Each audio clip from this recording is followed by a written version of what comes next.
자, 여러분 반갑습니다. 이 시간은요, EBS 연계 교재 우리 어떻게 할 거냐에 관한 좀 얘기를 하려고 합니다.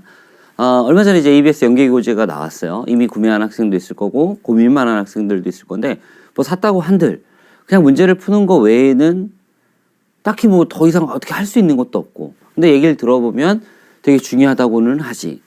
책은 3권이 있는데 뭐 다 봐야 되는 건지, 또 언제 봐야 되는 건지, 또 선배들 얘기 들어보니 뭐 수능 특강에서 중간고사, 기말고사 다 나온다는데 이거 어떻게 해야 되는 건지. 또 6월에 수능 완성이라는 책이 나올 거거든요. 우리에게 주어진 시간이 아주 많다면 그냥 다 하시면 돼요. 수특, 독서, 화작문, 문법, 문학 다 하시면 돼요. 근데 우리에게 주어진 시간은 한정적이고요. 또 하나는 우리가 1년 내내 수능 국어 공부만 할 수 없어요. 다른 과목도 해야 되고 내신 준비도 해야 되고 수시 준비도 해야 됩니다.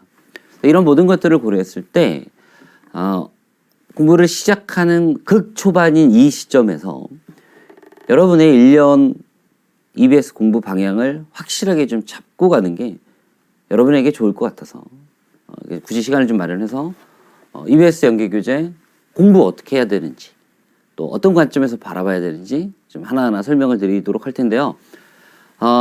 제 생각이에요. 뭐 EBS에서 또는 평가원에서 어떻게 공부하라 라고 뭐 명확하게 밝힌 적이 없기 때문에 뭐 정해진 게 없어요. 정해진 게 없고, 제가 지금까지 10년 넘게 학생들이랑 수능 준비하면서 이렇게 하는 게 가장 결과가 좋았더라, 또는 어떻게 하는 것은 해도 큰 의미 없더라, 이런 것들을 좀 종합 정리해서 세월이 좀 녹아 들어간 EBS 연계교재 학습법이라고 생각하시면 될 것 같습니다. 자, 시작해 볼게요. 일단은 책이 3권이 있어요. 화법 작문, 문법 이게 한 권 있고, 독서가 있고, 문학이 있고. 뭐 다 하시면 당연히 좋죠. 나는 뭐 국어 점수가 워낙 탁월하고 이미 1, 2학년 때 기출도 뭐 수십 번씩 받고 뭐 시험만 보면 97 아니면 100이다. 그러면 할 거 없잖아요. 다 하세요. 국어 뭐 딱히 할 게 뭐 있나. 근데 만약에 나는 사실 지금 기출도 좀 봐야 될 것 같고, 꼭 EBS만 봐서는 안 될 것 같고, EBS에 없는 문학작품 공부도 해야 될 것 같고, 고민이 많다면 전략적으로 접근할 수밖에 없고요. 우리가 EBS를 바라보는 첫 번째 관점은 뭐냐면,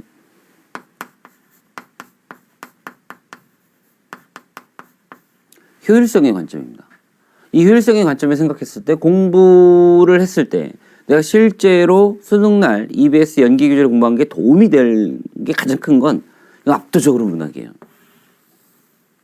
이거는 그 누구도 부정할 수가 없어요. 그 다음은 제 생각은 문법입니다. 물론 화법과 작문에서 사용한 유형, 소재 갖다 쓸 수 있어요. 그러나 그건 몰라도 크게 상관도 없고 별로 효율적이지 않아요. 독서, EBS 연계 교재에서 다룬 제재가 나올 수 있습니다. 그러나 그 제재를 내가 EBS 교재로 배웠다고 해서 수능 시험날 엄청나게 도움받을 것 같지는 않아요. 굳이 순위를 매긴다면 1, 2, 3, 4 정도 될 것 같아요. 물론 문법과 독서는 사람에 따라서는 조금 달라질 수 있고요. 오늘 문학 얘기 위주로 할 거라서 독서랑 문법은 좀 뒤에 문학 얘기 다 끝나고 어떻게 공부해야 될지 간단하게 덧붙이는 형식으로 진행하도록 하겠습니다. 일단 문학 위주로 갈 거예요. 첫 번째 관점은 효율성이기 때문에 다른 건 몰라도 뭐 시간이 남아돌면 다 하라고 얘기했어요. 그러나 나는 시간이 EBS만 할 수는 없다, 시간상. 그렇다면 효율적인 관점에서 접근했을 때 당연히 문학 중심으로 하는 게 맞다. 근데 여기서 이 효율성은요, 2가지예요.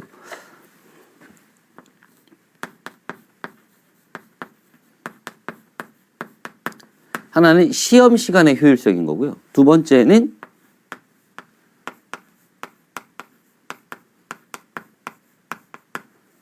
공부 시간의 효율성입니다.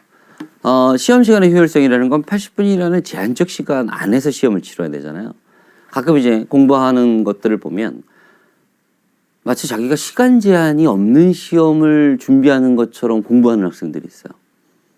수능 시험날 또는 평가원 6월, 9월 시험에서 엄청난 시간의 압박을 받아보면 이게 시간이 장난이 아니구나 라는 느낌이 드실 겁니다. 그래서 평소 공부할 때도 우리는 시간에 대한 안배를 하고 있어야 돼요. 근데 문학 같은 경우에 15문제가 출제가 되거든요. 그 그 15문제를 우리가 이제 몇 분 안에 풀 것이냐가 뭐에 영향을 끼치냐면 독서를 얼마나 여유 있게 할 거냐에 영향을 끼쳐요. 그러니까 이렇게 생각하시면 돼요. 주어진 시간에서 문학을 최대한 줄이는 만큼 독서를 볼 수 있는 시간이 많이 늘어나겠죠.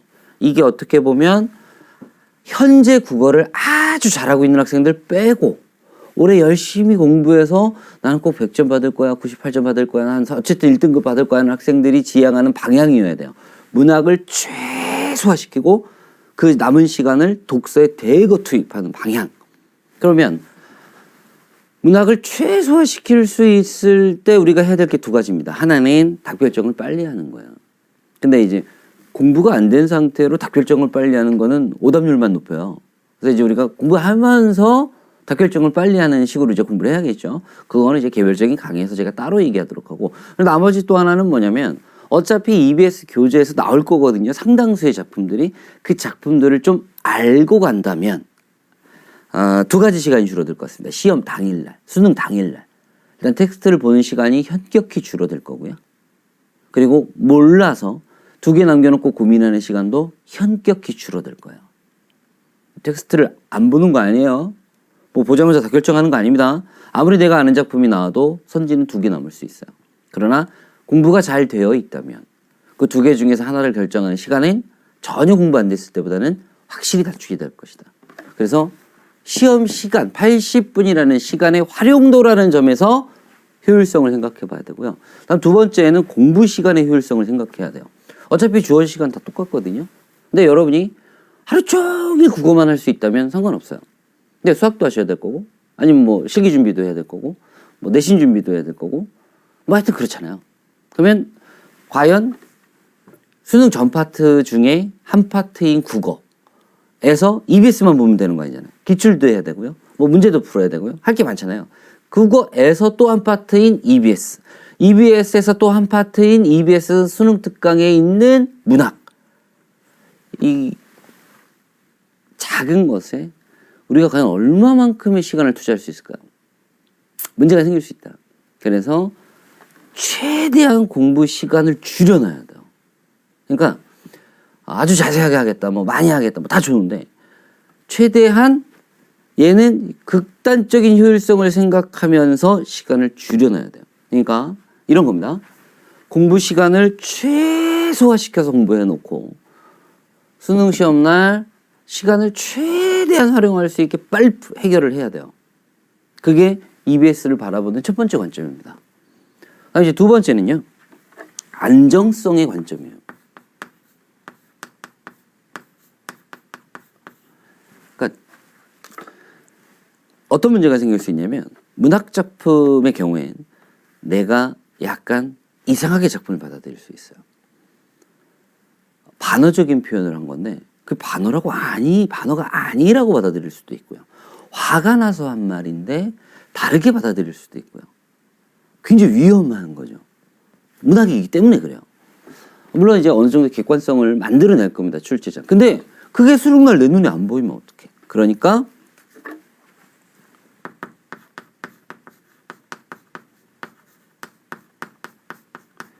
이 사전학습을 통해서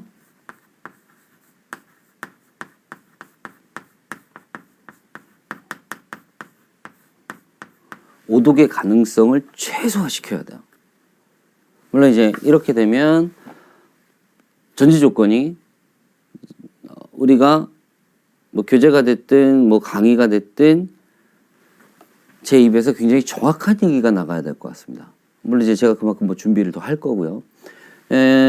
많은 것들이 고려돼야 돼요. 어떤 문학 작품을 바라볼 때 학생은 어떻게 생각할지, 출제자는 어떻게 생각할지 그 모든 것들을 제가 다 고려해서 얘기를 해야 됩니다. 그 결과로서 우리는 어떻게 될 수 있는 거냐면 엉뚱하게 작품을 바라보는 일은 없게끔 작품의 큰 개요 정도가 파악된 상태로 가는데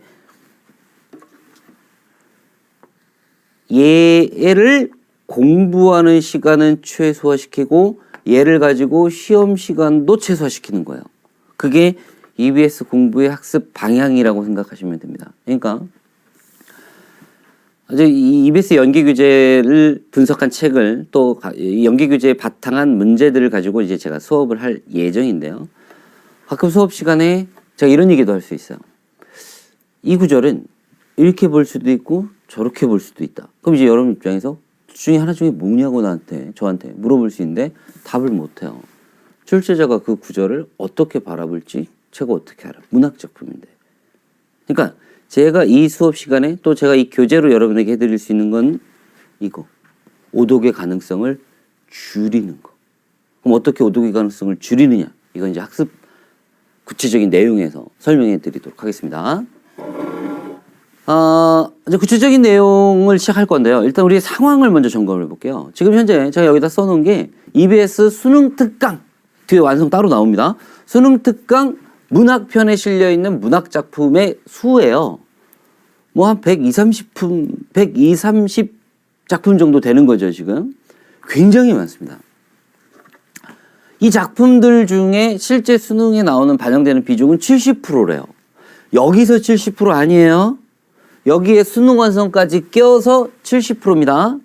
뭔 말인지 이해되셨죠? 그럼 실질적으로 여기서 나오는 비중은 대략 한 30-40%? 문학에서의 30-40% 정도라고 생각하시면 돼요. 문학에서. 근데 여기서 하나 또 고려해 볼게. 이 출제 비중이 70%라고 했을 때 수능을 보고 나서 평가원의 발표, EBS의 발표를 들어보면 70%가 맞긴 맞아요. 뭐 작품이 10개가 있다면 7개 어쨌든 EBS 관련된 겁니다. 다만 이 연계가 됐다라는 기준은 이거 미리 알고 가셔야 돼요. 나중에 또 황당한 얘기 할 수 있습니다. 평가원과 EBS는 직접 연계도 연계라고 하지만 간접 연계도 연계라고 해요. 그러니까 제가 무슨 말을 수업 시간에 했냐면 옷깃만 스쳐도 연계다. 이런 말을 예전에 수업 시간에 했었어요. 그러니까 우리가 어떤 소설을 배웠어. 그러면 그 소설 다 배울 수 없잖아요. 어떤 지문을 배웠을 거 아니에요. 소설의 어떤 지문을 배운 거예요. 근데 실제로 수능을 다 가봤더니 그 소설에 다른 지문이 나온 거예요. 우리 입장에선 공부를 그 지문만 내신하듯 판 학생들은 뭐 애시당초 꽝인 거고요. 그 지문 중심으로 공부하되 작품을 어느 정도 봤다고 하더라도 수능날 딱 갔더니 낯선 장면 딱 나와 있으면 좀 당혹스럽습니다. 심지어 이 두 장면의 내용이 약간 어떤 인물의 인식과 태도가 바뀌기 전후라고 생각한다면 여기서는 나쁜 놈이었어요. 근데 중간에 무슨 일이 있어서 착해진 거야. 근데 나쁜 놈일 때를 공부한 거예요. 근데 수능날 착해진 때가 나온 거예요. 이거 어떡해요? 이거 완전 다른 작품인 거죠. 고전소설 뭐 말할 것도 없고요. 그래서 직접적이든 간접적이든 합쳐서 70%. 근데 수능 특강에선 최대한 40%. 이해 되신 거죠? 그러니까 우리가 이 EBS를 바라볼 때 EBS만 보면 수능 국어는 해결돼. 말도 안 되는 거예요. EBS에서 70%가 나온다는데 EBS를 먼저 해야 되지 않냐. EBS 외워라. 말도 안 되는 거예요. EBS에서 70% 나와서 70점이라고 한번 해볼게요. 그럼 이 70점이 EBS를 안 보면 빵점 되느냐? 그거 아니에요. 점수로 치면 몇 점 차이 안 납니다. 그러니까 이렇게 생각하셔야 된다고요. EBS를 안 봐도 그 문제 맞출 수 있어요. 한 번도 안 봤어도 수능 이렇게 쳐다보면 답이 나올 수 있어요. 그러니까 그래서 제가 시작을 할 때 잠깐만 앞으로 가볼까요? 여러분들 머릿속에 EBS를 대하는 태도는 이거여야 돼요. 수능날 가서 점수를 올려주는 게 아니라 시간을 줄여주는 거예요. 이 관점에서 EBS를 보셔야 된다. 아셨죠? 그렇다고 막 EBS를 안 보면 틀리니까 무조건 EBS를 봐야 돼. 엄청나게 공부해야 돼가 아니라는 거야. 공부 시간도 수능날 시험 시간을 줄여줄 수 있는 수준의 공부를 한다면 공부 시간도 그렇게 많이 투자될 필요가 없어요. 그럼 공부 시간을 왜 이렇게 많이 우리가 시간을 투자하느냐?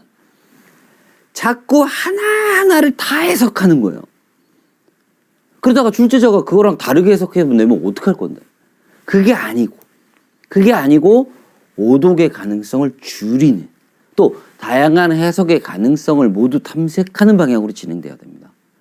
가능해요. 이런 식의 공부를 최소한의 시간으로 했을 때 수능날 시간을 많이 단축할 수 있습니다. 그러니까 다시 한번 보시면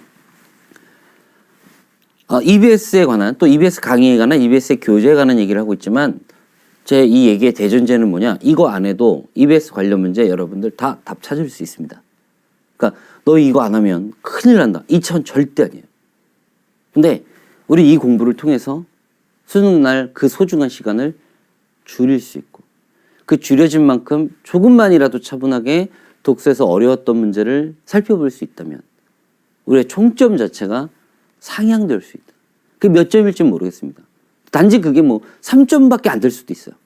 근데 그 3점이 어떤 의미일지는 수능 끝나고 원서 쓸 때 뼈저리게 깨달으실 거예요. 그런 관점을 계속 생각하셨으면 좋겠어요. 자, 이제 좀 학습 방향으로 한번 가볼게요. 전작품 하셔야 됩니다.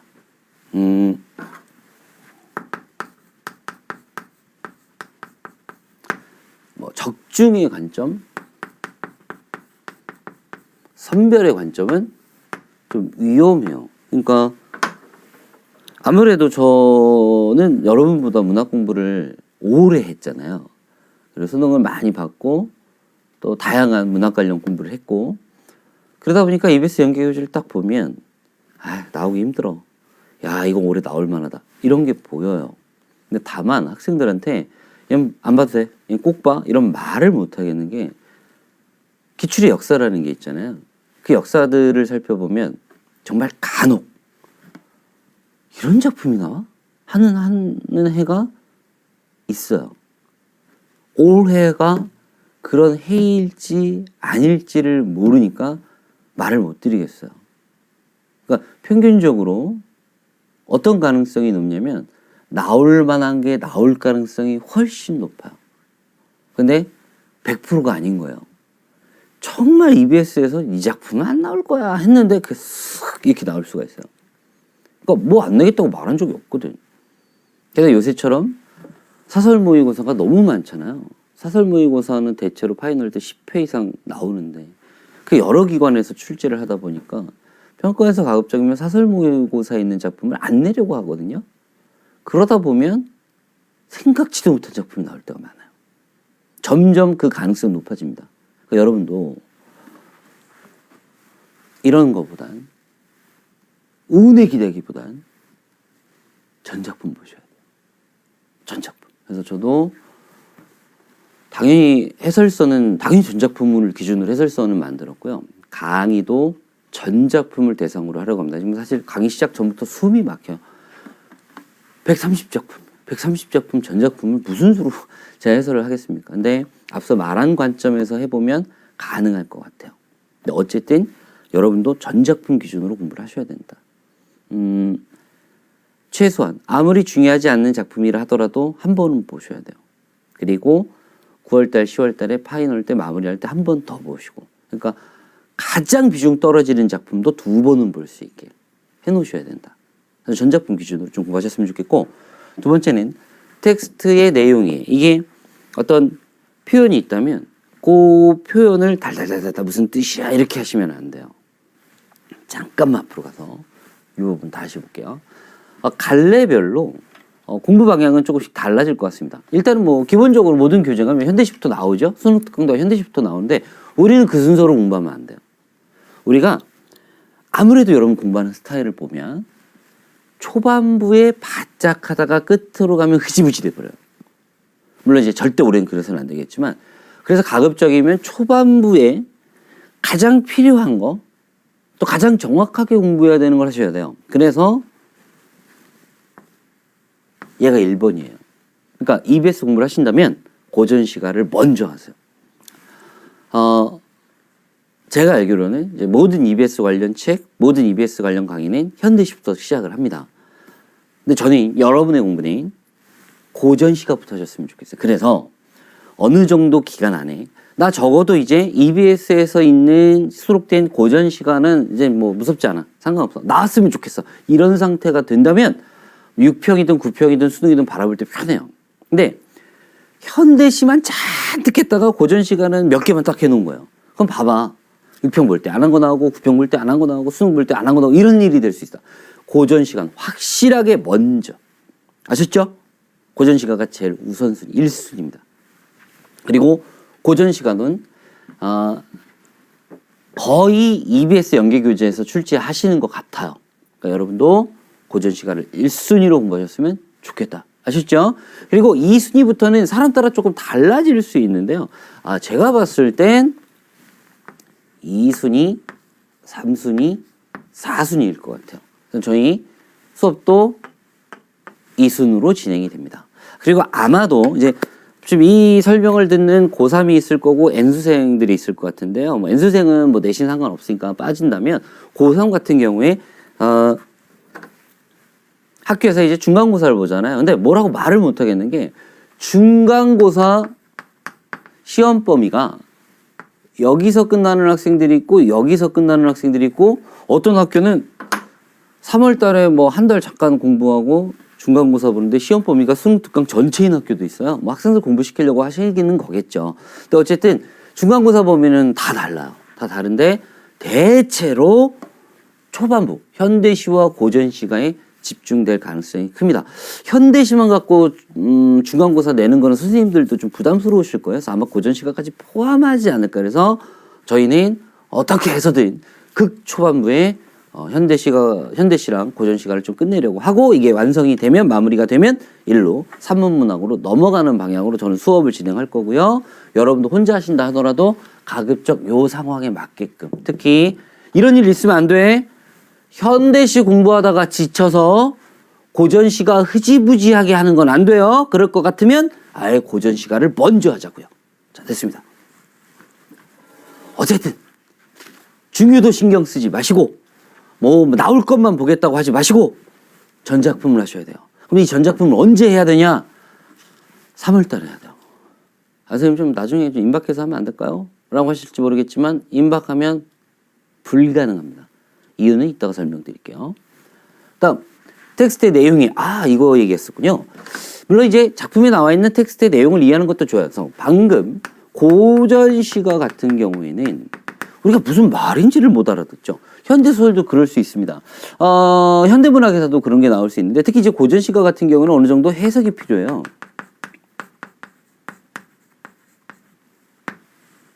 근데 이 고전시가의 해석이라는 건 누구나 동의하는 게 있을 수 있고 사람 따라 달라질 수 있어요. 이 해석이라는 건 좀 고정적인 이미 그 구절은 그렇게 볼 수밖에 없지 누가 봐도 뻔하지 약간 이런 구절이 있다면 다양한 해석의 가능성이 다양하게 해석될 가능성이 있는 구절이 있습니다. 다 하셔야 돼요. 다. 고전시가 같은 경우에는 어쩔 수 없이 내용에 텍스트 해석이 필요하겠지만 나머지 현대시나 현대소설이나 고전소설 같은 경우에는 이 텍스트의 단지 어떤 수록된 내용, 요 구절의 뜻 이런 것보다는 작품 전체적인 분위기라든가 그 작품의 방향성을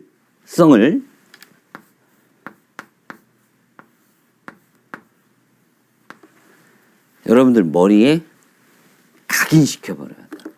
그러니까 30줄이 있다.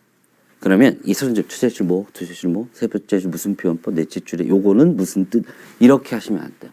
물론 이제 고전 시간은 어느 정도 그럴 필요가 있겠다라고 말씀드린 겁니다. 그러나 대체로 나머지 또 고전 시가도 그런 공부 포함해서 뭐가 필요하냐면 수능날 어떤 작품이 딱 나왔을 때 이 작품 주제는 뭐는 표현법 특집 이게 아니고요. 그냥 그 작품 딱 나왔을 때 여러분들 안에서 저절로 누가 봐도 동의할 수밖에 없는 그 작품에 대한 이미지가 싹 나와야 돼요. 이거 어떻게 말로 표현하기가 힘듭니다만 우리 N수생들은 동의하실 거라고 봐요. 여러분이 그 작품에 대해서 공부를 막 열심히 했어. 공부한 내용이 수능시험날 똑같이 나와서 답이다 하는 일은 별로 없고요. 공부를 하다 보면 그 작품에 대한 여러분의 이미지 같은 게 만들어지겠죠. 그 만들어진 이미지로 수능날 그 작품을 쓱 보고 선지를 딱 보면 1, 2, 3, 4, 5에 있는 게 선지예요. 1, 2, 3, 4, 5에 있는 그 선지의 내용이 내가 공부한 게 그대로 나오면 우린 그걸 내신이라고 부르는 거고요. 내신이라고 부르는 거고 1, 2, 3, 4, 5에 선지에 있는 내용은 결국 내가 공부를 했지만 한번 다시 따져보기는 해야 돼. 이게 사실 수능이거든요. 그 따질 수 있는 능력을 보겠다는 거잖아요. 근데 이걸 따질 때 그 선지에 있는 표현 자체를 정확하게 내가 외워놓은 건 아니지만 이 작품에 있는 이미지로 보아. 내가 이 작품을 공부해서 나의 안에 만들어진 이 작품에 대한 분위기에 대한 나의 생각, 이 작품의 방향성에 대한 나의 생각으로 보아 3번 선진 절대 이 작품 이거 아니지. 이런 판단이 자연스럽게 그냥 우러나와야 돼요. 역시 뭐를 염두에 두고 있는 거예요? 저는 시간을 염두에 두고 있는 겁니다. 그러니까 제가 앞에서 시간을 확 줄여서 공부하고 수능 시험날 그 시간을 줄여서 공부했으면 약간 안 좋은 공부일 수도 있는데 시간을 확 줄여서 공부해놓고 수능 시험날 딱 갔을 때 시험 보는 시간이 확 줄어들 수 있는 건 얘 때문에 가능한 거예요. 모든 걸 기억해서 수능날 풀어내겠다고 하면 여러분들 EBS 공부할 필요 없단 말 절로 나오실 거예요. 선배들 중에 EBS 뭐하러 하냐 이런 학생들 되게 많죠. 그리고 우리 한 번 수능을 치르고 다시 좀 힘든 결정해서 수능을 해야겠다라는 학생들은 가급적이면 EBS 안 하려고 하는 경향이 있어요. 왜? 제가 해봤는데 도움이 안 되거든. 별 필요가 없는 것 같거든. 그 마음 이해해요. 근데 우리가 한번 다시 생각해 볼 건 이 현재 상황에 맞게 공부했느냐. 그러니까 제가 사실 작년까지는 EBS 관련 책은 만들었어도 EBS에 있는 작품을 이렇게 쭉 설명하는 강의는 다른 강의 뭔가 부록처럼 몇 작품만 했지 뭐 쭉 한 적이 없거든요. 근데 올해는 이렇게 쭉 전체적으로 하려고 하는 게 학생들 공부하는 게 너무 비효율적이에요. 그래서 수능날 도움도 하나도 못 받아요. 그래서 제가 여러분에게 제시하는 건 한두 구절 이해 못해도 상관없어요. 공부할 때 이해 안 되는 거 수능날 그 무슨 뜻이냐고 잘 안 물어봅니다. 아니, 설명은 다 해드릴 거예요. 다만 그 작품에 대한 공부가 끝나고 여러분들 머릿속엔 어차피 그 공부한 내용 까먹을 거 아니에요. 그 작품이 어떤 하나의 이미지로 탁 남아있으면 돼요. 이걸 단지 주제라고 표현하기는 좀 어려워요. 주제도 여러 개로 해석될 수 있거든요.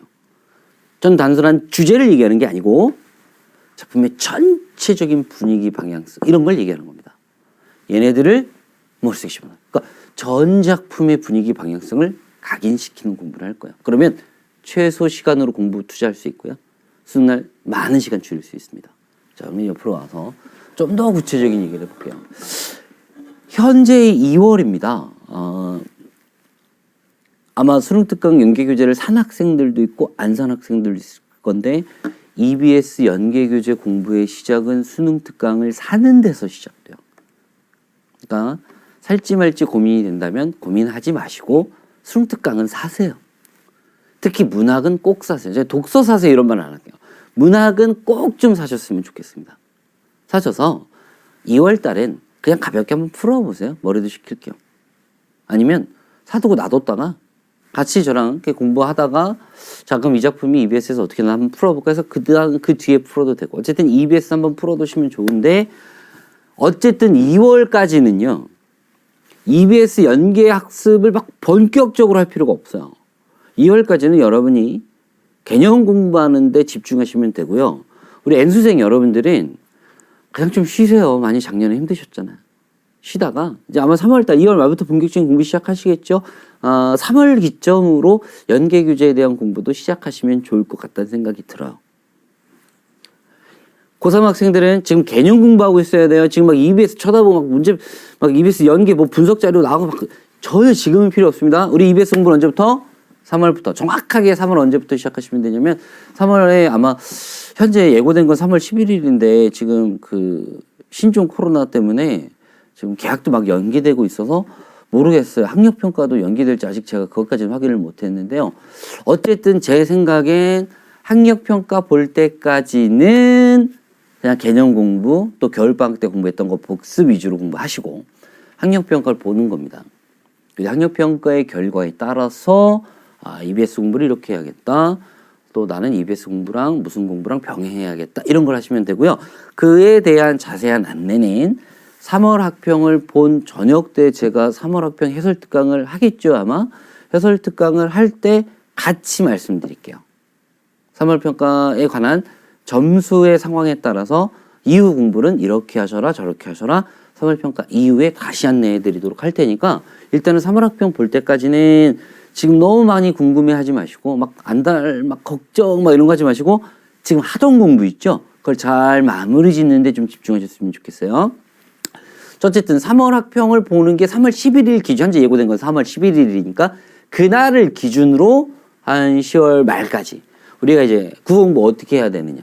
아주 디테일한 얘기까지는 지금 하긴 그렇고요. 큰 방향성, 특히 이제 EBS와 관련된 방향성을 한다면 기본적으로 여러분 기출은 그냥 끝까지 보는 거예요. 기출로 시작해서 기출로 끝나는 게 수능 국어라고 생각하시면 됩니다. 그럼 이제 나머지는 뭐냐면 나머지가 좀 낯선 문제풀이. 그리고 이 낯선 문제를 풀 땐 가급적이면 EBS가 반영된 걸 푸는 게 좋겠죠. 뭐 당연한 얘기입니다. 그래서 이 두 가지 공부의 병행인데 크게 보면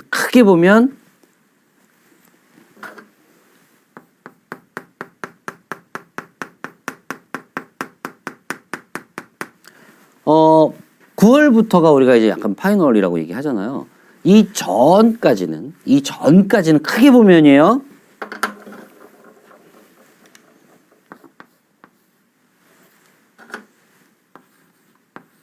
칠 대 3의 비중으로 하다가 9월 들어가면 3대 7의 비중으로 하시는 게 좋아요. 근데 우리 학생들은 약간 과격해. EBS 안 봐. 기출만 볼 거야. 100%. 그러다가 이제 수능 임박하면 EBS 아는 게 후회된다. 그러면서 EBS만 100%. 그러니까 이렇게 왔다 갔다 그러시면 안 되고 기출 공부도 꾸준히 나머지 공부도 꾸준히 단 비중의 조절이라고 생각하시면 될 것 같습니다. 다만 이 중간중간에도 뭐 4월 달에 중간고사 볼 때는 나중에 말씀을 드리겠지만 중간고사 볼 때 그냥 중간고사 신경 쓰시면 돼요. 내신 위주로 그때 공부하시고 또 7월 달에 7월 초에 기말고사 한 번 더 있을 겁니다. 그때도 그냥 기말고사 준비하시면 돼요. 그럼 벌써 2달 날아가지고 슉 사라지잖아요. 그러니까 여기 3월, 5월, 6월, 8월 요때 기출 공부하시면 된다. 이해되신 거죠? 나머지 기간에 이제 EBS 공부를 하셔야 되는데 다만 좀 더 EBS를 우리가 집중적으로 좀 비중 있게 공부하는 시기는 언제로 잡으면 좋냐? EBS 얘기해요. 3월에 이제 3월 학평 보고 나서 수능 특강 1차로 공부하시고요. 4월과 5월에 특히 이제 5월에 3월에 한 번, 5월에 한 번. 그러나 제 생각엔 어차피 중간고사 시험범위 EBS일 겁니다. 그때 한 번 더 하셔도 돼요. 그때부터 하셔도 됩니다. 근데 이때 1차로 공부할 때는 문제 너무 신경 쓰지 마시고요. 작품을 정리하는 데 집중해 주시고 2차로 공부할 때는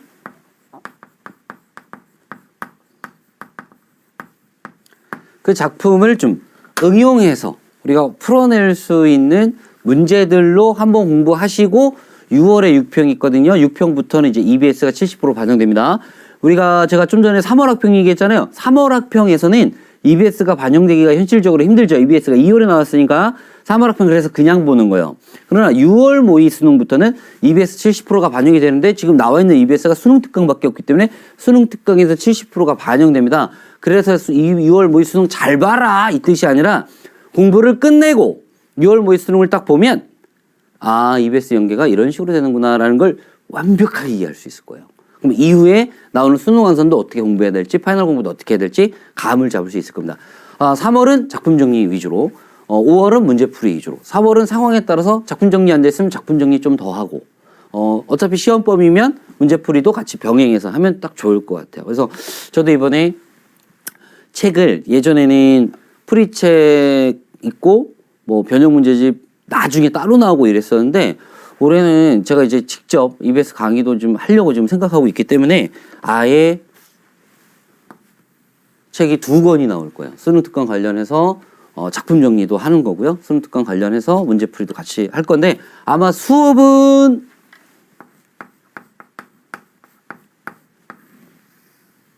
이쪽에 집중해서 저는 이제 진행을 할 생각입니다. 문제야 작품에 대한 파악이 있었는데 문제를 풀었는데 틀렸다면 해설지를 보면서 아 내가 뭐를 교정하면 되는구나 하면서 한 번 더 각인하는 정도의 느낌으로 가시면 되는데 작품 자체를 잘못 이해하면 안 되기 때문에 저는 약간 강의는 작품을 좀 빠른 속도로 정리해 드리는데 초점을 맞출 생각입니다. 그래서 이렇게 해서 한번 끝내면 6월 초에 6월 모의 수능 봐요. 그럼 6월 모의 수능 보는 전후로 수능 완성책이 나올 겁니다. 아마 제 생각엔 그러나 볼 시간은 없어요. 왜? 기말고사 준비해야 되거든. N수생들은요. 바로 수능 완성 시작하시면 좋을 것 같고요. 우리 고3 학생들은 기말고사 그냥 보고 나서 8월에 보자. 8월에 그러면 고3들은 한 번에 다 해야 돼요. 근데 이게 쉽지가 않은 게 또 8월에 할 게 많아요. 수시 관련해서. 근데 만약에 이때 수능 특강도 안 해놓은 상태가 되면 너무 힘들어집니다. 그러니까 제가 부탁드리는 건 5월까지 해서 수능 특강은 작품 정리도 좀 끝내고 작품 정리 끝낸 것을 확인할 수 있는 문제풀이도 다 좀 끝내놓으셨으면 좋겠어요. 그러면 이 평 보고 이렇게 하면 되겠다. 또는 저런 방향을 내가 고려해야겠다. 이게 참 수월해질 것 같고 6편 끝나면 또 제가 6편 끝나고 해설 특강 할 거 아니에요. 그때 공부 어떻게 하셨으면 좋겠어요 라고 이제 여러분에게 말씀드릴 때 그래 저렇게 하면 되겠어 라는 느낌이 바로 들었으면 좋겠는데 아 이것도 해야 되는데 저건 언제 하지? 뭐 이런 느낌은 안 드시는 게 좋겠죠. 그래서 서두르지 마라. 2월에는 개념 공부, 했던 공부 마무리, 한 번 더 복습, 그리고 3월 학평 잘 보시고 못 보셔도 어쩔 수 없지만 나중에 수능 잘 보면 되니까 3월 학평 보시고 나서 그날 저녁부터 이제 EBS 탁 시작하면 될 것 같아요. 그리고 이제 요 기간 이때는 미리 말씀을 드릴게요. 아마 9월, 10월에는 많은 학생들이 모의고사 공부를 할 겁니다. 모의고사 문제를 풀 거예요. 근데 이 모의고사 같은 경우에는 수록되는 문학작품이 거의 다 EBS 문제들이에요. 그러다 보니까 이때는 자연스럽게 학습이 이루어집니다. 근데 저 모의고사에서 안 다룬 연계교재 작품이 수능날 또 나올 거예요. 걔가 수능시험날 여러분을 힘들게 할 수도 있으니까 이때 좀 몰아서 하려고 하지 말고 앞서 제가 말씀드렸죠. 결국 여러분은 적중을 찾을 거라고. 결국에는 우선 뭐가 더 중요한 거냐 알려주세요. 막 그럴 거예요. 왜? 안 했거든. 이 시간은 없잖아. 그러면 찍어주는 거 기대하는 수밖에 없어요. 근데 그러면 여러 선생님들이 찍어주시면 이제 그 찍어놓은 그 작품들이 똑같아야 되는데 똑같지가 않아요. 그럼 그 중에서 제일 1순위는 뭐예요?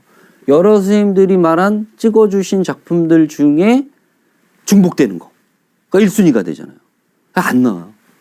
그게 참 신기해요. 그러니까 여기서 그런 거 하지 않으시려면 미리 하세요. 미리. 아셨죠? 그리고 뭐 지금 그럴 리가 없지만 아직은 생각이 없는데 이제 한 6월 달에 학교에서 대학교에서 이제 기말고사까지 보고 그래 반수 한번 해볼까 이렇게 시작하는 학생들이 있을 텐데 그 학생들은 6월 달쯤 제가 따로 말씀드릴게요. 그냥 편하게 대학생활 하시고 나머지 우리는 그냥 여기서부터 이 모의고사 파이널 모의고사까지 이어지는 이 과정에서 제가 생각했을 때 제일 중요한 순간은 요때 뭔가 해놓을 걸 해놓으면 이유가 너무 편해요.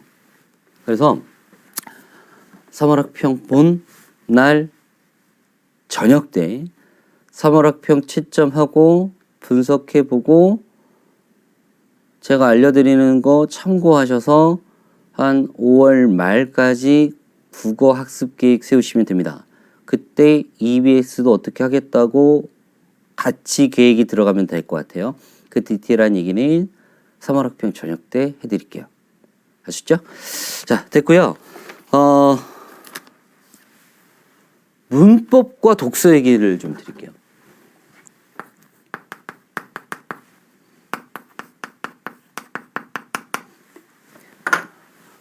EBS 독서는요, 제재가 나옵니다. 어떤 화학적인 현상에 대해서 EBS 교재에서 다뤘으면 그 현상과 관련한 또 다른 얘기가 나와요. 그러니까 제재라는 차원에서 연동은 돼 있어요. 똑같이 나올 리는 당연히 없고요. 이렇게 하시면 어떨까요? 독서를 안 해도 상관없는데 굳이 한다면이야. 굳이 한다면 내가 약한 파트가 있을 거예요. 만약에 나는 문과야. 그럼 당연히 저는 과학기술 나오면 약하겠죠. 그렇다고 문과가 철학을 잘한다는 얘기는 아니에요. 상대적으로 예를 들면 과학기술이 좀 약하다. 그러면 EBS 수특에서 내가 좀 자신 있는 사회, 역사, 약간 이런 거보다는 과학기술을 집중적으로 하는 게 낫죠. 그것도 이 안에, 지문 안에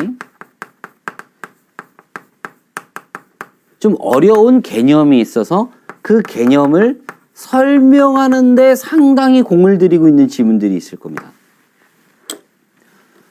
지문 안에 개념이 있어서 그 개념을 설명하는데 집중하는 지문이 있을 거예요. 얘네들은 봐두면 좋죠. 그러니까 시간이 남아 돌면 다 하세요. 근데 그게 아니라면 내가 약한 거. 근데 약한 거에서도 뭔가 어려운 추상적인 개념이 나와서 딱 읽었는데 이해가 안 돼. 그 수능날 나오면 또 역시 이해가 안 될 가능성이 크잖아. 그러니까 그런 것들은 미리 좀 공부를 해놓으시면 좋을 것 같다. 라고 말씀을 드리고요. 문법은 이제 저는 나중에 5일간의 문법이라는 시간에 수능 특강 문법과 수능 완성 문법을 같이 총정리는 할 겁니다. 어떤 차원에서 진행이 되냐면, 그러니까 혼자 할 때도 제가 어떤 차원에서 총정리한다는 걸 고려해서 혼자 하시면 되는 거예요. EBS 교재에 있는 문법이 다 나오진 않아요. 그리고 뭐 똑같이 내는 것 같지도 않고, 다만 사례를 참고할 때가 많더라고요. 그러니까 예를 들어서 EBS에서 파생어와 관련해서 뭐 접두사에 관련한 문제가 출제가 됐어요. 그러면 거기서 이제 사용된 접두사 사례들이 있을 거 아닙니까? 이게 뭐 똑같이는 안 나오지만 접두사라는 걸 좀 알고 있을 때 유리한 문제들이 출제가 돼요. 그러니까 EBS 문법 자체를 뭐 달달 외운다거나 뭐 그럴 필요는 없고요. 내가 몰랐던 사례, 나한테 어려웠던 사례를 정리해 보시는 건 좋을 것 같아요. 근데 이제 전제가 있는 거죠. 문법을 내가 좀 어느 정도 알고 있어야 돼요. 그러니까 문법이 약한 학생은 EBS 수능 특강 문법 써서 문법 기초를 다지는 건 불가능합니다. 그건 그냥 문제풀이용이에요. 그러니까 문법이 약한 학생은 개념 공부를 따로 하시고, 문법에 좀 자신이 있다. 근데 내가 사례를 좀 많이 모르는 것 같다. 그러면 EBS 교재를 보시면 딱 좋을 것 같습니다. 그게 아니면 개념 공부. 그리고 앞서 말씀드렸지만 화작은 시간이 정말 남아도는 거 아니면 굳이 시간 투자 안 하셔도 될 것 같습니다. 자,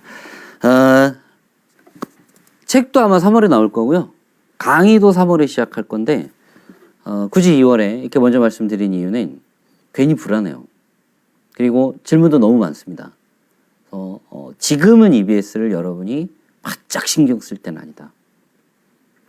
정 부담스럽다면 수능 특강 원서 있죠? 원래의 책 사셔서 가볍게 뭐 문제 푸는 정도로만 하시고, 본격적인 공부는 3월 달에 시작한다. 아마 3월 달에 계약하면은 뭐 학원 선생님이 되셨든 학교 선생님이 되셨든 뭐 기본적으로 EBS에 관한 뭔가 대책을 알려주실 겁니다. 뭐 저도 할 거고요.